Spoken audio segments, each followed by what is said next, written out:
A guten Chodesh and a guten Erev Shabbos, my dear friends. Parshas Mishpatim here in Brooklyn. We light candles at 5:05. Men, make sure to put on tefillin before sunset, and have in mind our brothers and sisters in the Holy Land in Eretz Israel. And today is Rosh Chodesh Adar. Shabbos is going to be the second day of Rosh Chodesh Adar Aleph. This year, of course, we have 2 months of Adar.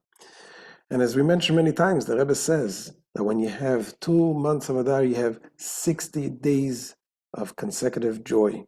There's a concept in Judaism of nullification by 60.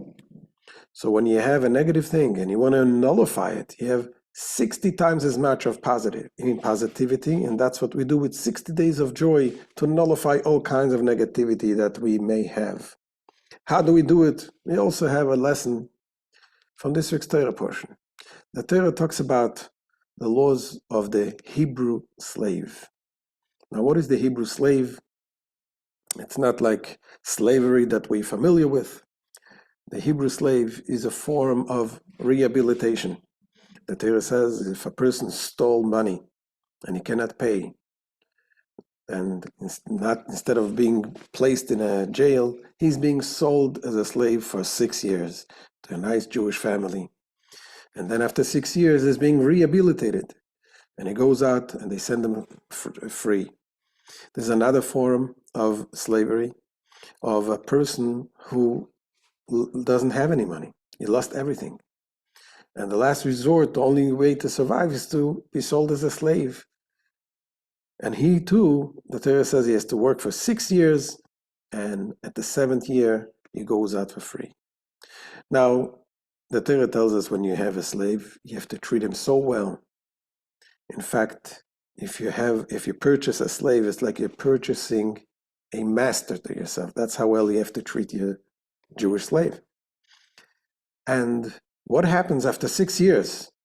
The slave says, I'm treated as a king. I want to stay here. I love my wife. I love my children. I love my master. So the Torah says that person needs to be, his ear needs to be pierced. They have to pierce his ear. Why?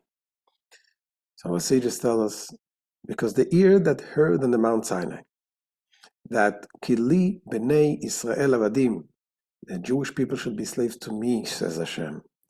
Don't become a slave to a slave. And he went and he sold himself and he wants to stay as a slave for a slave, his ear should be pierced. The Rebbe says, what is the message, what we take from this? The 6 years that we work represents the 6 days of the week. We work in material, we live in material world, and we need to work for a living. 6 days we work. But then it comes the 7th day. It's Shabbat. We elevated ourselves. We realize that in all the 6 days of the week, we are not slaves to the material world. Shabbat shows us how we elevate ourselves from the material world. Because in life, there's so many things that we can become slaves to. You become slave to your work. You become slaves, you become addicted to certain things. You become slave to your likes in your Facebook. You become slaves to all kinds of things. And the Torah says that we need to realize that the only way to be free is to be slave only to Hashem. And we have to realize that there is a Shabbat that elevates us. But sometimes a person refuses to free himself. He becomes such a slave to slaves. And a person like this is stuck. And here the Torah says how to free ourselves. And this is what brings the true simcha, the true joy. When we realize that the entire world, all the challenges in the world that seem so difficult, after all, it is Hashem. We are standing here in front of Hashem. Hashem runs everything.